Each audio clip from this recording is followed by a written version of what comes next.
Durante mucho tiempo, la muerte roja había devastado la región. Jamás pestilencia alguna fue tan fatal y espantosa. Su avatar era la sangre, el color y el horror de la sangre. Se producían agudos dolores, un súbito desvanecimiento y después un abundante sangrar por los poros y la disolución del ser. Las manchas purpúreas por el cuerpo y especialmente por el rostro de la víctima desechaban a ésta de la humanidad y la cerraban a todo socorro y a toda compasión. La invasión, el progreso y el resultado de la enfermedad eran cuestión de media hora. Pero el príncipe próspero era feliz, intrépido y sagaz.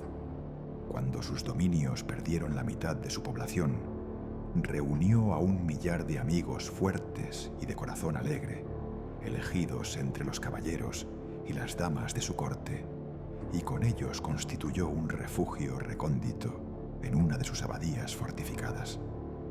Era una construcción vasta y magnífica, una creación del propio príncipe, de gusto excéntrico pero grandioso. Rodeábala un fuerte y elevado muro, con sus correspondientes puertas de hierro. Los cortesanos, una vez dentro, se sirvieron de hornillos y pesadas mazas para soldar los cerrojos. Decidieron atrincherarse contra los súbitos impulsos de la desesperación del exterior e impedir toda salida a los frenesíes del interior. La abadía fue abastecida copiosamente. Gracias a tales precauciones, los cortesanos podían desafiar el contagio, el mundo exterior, que se las compusiera como pudiese. Por lo demás, sería locura afligirse o pensar en él. El príncipe había provisto aquella mansión de todos los medios de placer. Había bufones, improvisadores, danzarines, músicos, lo bello en todas sus formas, y había vino. En el interior existía todo esto, además de la seguridad. Afuera, la muerte roja.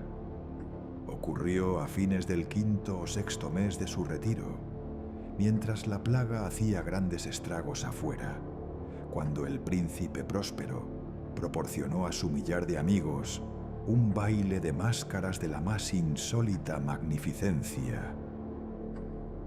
¡Qué voluptuoso cuadro el de ese baile de máscaras! Permítaseme describir los salones donde tuvo efecto.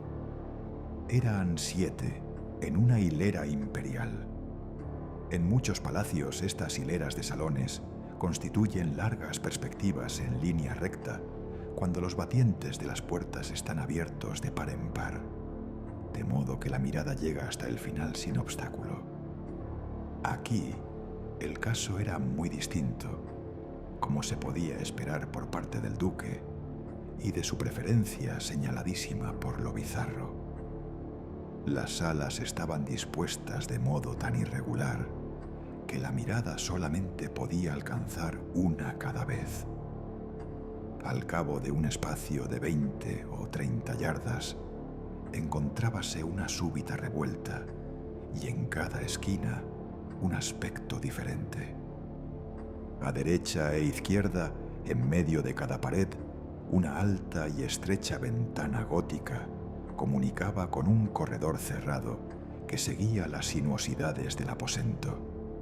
Cada ventanal estaba hecho de vidrios de colores que armonizaban con el tono dominante de la decoración del salón para el cual se abría. El que ocupaba el extremo oriental, por ejemplo, estaba decorado en azul, y los ventanales eran de un azul vivo. El segundo aposento estaba ornado y guarnecido de púrpura, y las vidrieras eran purpúreas. El tercero, enteramente verde, y verdes sus ventanas. El cuarto, anaranjado, recibía la luz a través de una ventana anaranjada. El quinto, blanco, y el sexto, violeta. El séptimo salón estaba rigurosamente forrado por colgaduras de terciopelo negro que revestían todo el techo y las paredes y caían sobre un tapiz de la misma tela y del mismo color. Pero solamente en este aposento El color de las vidrieras no correspondía al del decorado. Los ventanales eran escarlata, de un intenso color de sangre. Ahora bien, no veíase lámpara ni candelabro alguno en estos 7 salones, entre los adornos de las paredes o del techo artesonado. Ni lámparas ni velas, ninguna claridad de esta clase en aquella larga hilera de habitaciones. Pero en los corredores que la rodeaban, exactamente enfrente de cada ventana, levantábase un enorme trípode con un brasero resplandeciente que proyectaba su claridad a través de los cristales coloreados e iluminaba la sala de un modo deslumbrante. Producíase así una infinidad de aspectos cambiantes y fantásticos. Pero en el salón de poniente, en la cámara negra, la claridad del brasero, que se reflejaba sobre las negras tapicerías a través de los cristales sangrientos, era terriblemente siniestra y prestaba a las fisonomías de los imprudentes que penetraban en ella un aspecto tan extraño que muy pocos bailarines tenían valor para pisar su mágico recinto. También en este salón erguíase, apoyado contra el muro de poniente, un gigantesco reloj de ébano. Su péndulo movíase con un tic-tac sordo, pesado y monótono.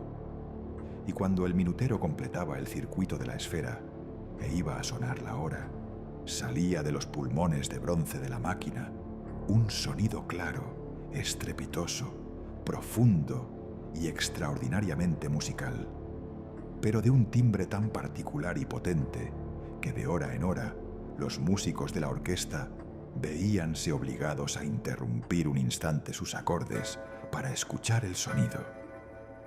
Los valsistas veíanse forzados a cesar en sus evoluciones. Una perturbación momentánea recorría toda aquella multitud, y mientras sonaban las campanas notábase que los más vehementes palidecían y los más sensatos pasábanse las manos por la frente, pareciendo sumirse en meditación o en un sueño febril. Pero una vez desaparecía por completo el eco, una ligera hilaridad circulaba por toda la reunión. Los músicos mirábanse entre sí y reíanse de sus nervios y de su locura, y jurábanse en voz baja, unos a otros, que la próxima vez que sonaran las campanadas no sentirían la misma impresión. Y luego, cuando después de la fuga de los 60 minutos, que comprenden los 3600 segundos de la hora desaparecida, cuando llegaba una nueva campanada del reloj fatal, se producía el mismo estremecimiento, el mismo escalofrío y el mismo sueño febril. Pero a pesar de todo esto, la orgía continuaba alegre y magnífica. El gusto del duque era muy singular. Tenía una vista segura por lo que se refiere a colores y efectos. Desdeñaba los gustos de la moda. Sus proyectos eran temerarios y salvajes, y sus concepciones brillaban con un esplendor bárbaro. Mucha gente lo consideraba loco. Sus cortesanos sabían perfectamente que no lo era. Sin embargo, era preciso oírlo, verlo, tocarlo, para asegurarse de que no lo estaba. En ocasión de esta gran fiesta, había dirigido gran parte de la decoración de los muebles, y su gusto personal había dirigido el estilo de los disfraces. No hay duda de que eran concepciones grotescas. Era deslumbrador, brillante. Había cosas chocantes y cosas fantásticas, mucho de lo que después se ha visto en Hernani. Había figuras verdaderamente arabescas con siluetas y ropajes incongruentes. Delirantes fantasías, atavíos como de loco.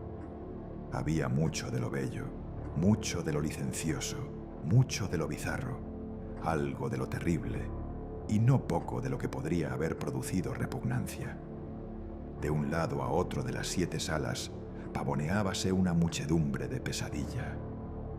Y esa multitud, la pesadilla, contorsionábase en todos sentidos, tiñéndose del color de los salones, haciendo que la música pareciera el eco de sus propios pasos. De pronto, repica de nuevo el reloj de ébano que se encuentra en el salón de terciopelo. Por un instante queda entonces todo parado. Todo guarda silencio, excepto la voz del reloj. Las figuras de pesadilla quedan yertas, paradas, pero los ecos de la campana se van desvaneciendo. No han durado sino un instante y apenas han desaparecido. Una risa leve, mal reprimida, se cierne por todos lados. Y una vez más, la música suena, vive en los ensueños. Pero en estas otras salas había una densa muchedumbre. En ellas latía febrilmente el corazón de la vida. La fiesta llegaba a su pleno arrebato cuando, por último, sonaron los tañidos de medianoche en el reloj. Y entonces la música cesó, como ya he dicho, y apaciguáronse las evoluciones de los danzarines. Y, como antes, se produjo una angustiosa inmovilidad en todas las cosas. Pero el tañido del reloj había de reunir esta vez 12 campanadas. Por esto ocurrió tal vez que con el mayor tiempo se insinuó en las meditaciones de los pensativos que se encontraban entre los que se divertían mayor cantidad de pensamientos. Y, quizá por lo mismo, varias personas entre aquella muchedumbre, antes que se hubiesen ahogado en el silencio los postreros ecos de la última campanada, habían tenido tiempo para darse cuenta de la presencia de una figura enmascarada que hasta entonces no había llamado la atención de nadie. Y al difundirse en un susurro el rumor de aquella nueva intrusión, se suscitó entre todos los concurrentes un cuchicheo o murmullo significativo de asombro y desaprobación. Y luego, finalmente, el terror, el pavor y el asco. En una reunión de fantasmas como la que he descrito, puede muy bien suponerse que ninguna aparición ordinaria hubiera provocado una sensación como aquella. A decir verdad, la libertad carnavalesca de aquella noche era casi ilimitada. Pero el personaje en cuestión había superado la extravagancia de un Herodes y los límites complacientes, no obstante, de la moralidad equívoca e impuesta por el príncipe. En los corazones de los hombres más temerarios hay cuerdas que no se dejan tocar sin emoción. Hasta en los más depravados, en quienes la vida y la muerte son siempre motivo de juego, hay cosas con las que no se puede bromear. Toda la concurrencia pareció entonces sentir profundamente lo inadecuado del traje y de las maneras del desconocido. El personaje era alto y delgado, y estaba envuelto en un sudario que lo cubría de la cabeza a los pies. La máscara que ocultaba su rostro representaba tan admirablemente la rígida fisonomía de un cadáver que hasta el más minucioso examen hubiese descubierto con dificultad el artificio. Y sin embargo, todos aquellos alegres locos hubieran soportado y tal vez aprobado aquella desagradable broma. Pero la máscara había llegado hasta el punto de adoptar el tipo de la muerte roja. Sus vestiduras estaban manchadas de sangre y su ancha frente, así como sus demás facciones, se encontraban salpicadas con el horror escarlata.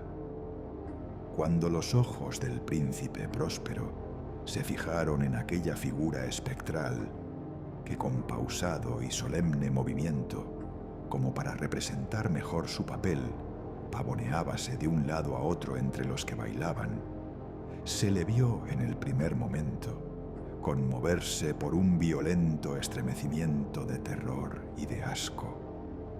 Pero un segundo después, su frente enrojeció de ira.